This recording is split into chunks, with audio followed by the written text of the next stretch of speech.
রাস্তার পাগল বলে, একমাত্র নিরাপত্তায় ভাবে এবং স্বাধীনভাবে থাকলে তে হেসেই আছে। কেন জানেন? না আছে চিন্তা, না আছে কোনো টেনশন। সে মতোই নিজের মতো চলতে পারে। কিন্তু আমাদের রাত হওয়ালে চিন্তা, পরিবারকে কিভাবে সুখে রাখবো সেটা নিয়ে মাথায় টেনশন থাকে। কিভাবে টাকা কামাবো সেটা নিয়ে টেনশন থাকে।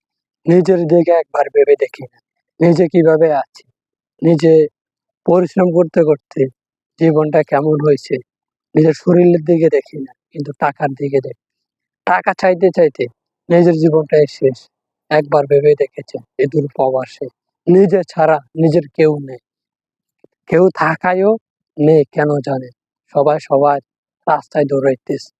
নিজের আত্মীয় স্বজন বলবে, নিজের ভাই বলবে, সবাই সবাই রাস্তায় দৌড়াইতেছে। রাত সকাল হলে তাদের ডিউটি, নিজের ডিউটি।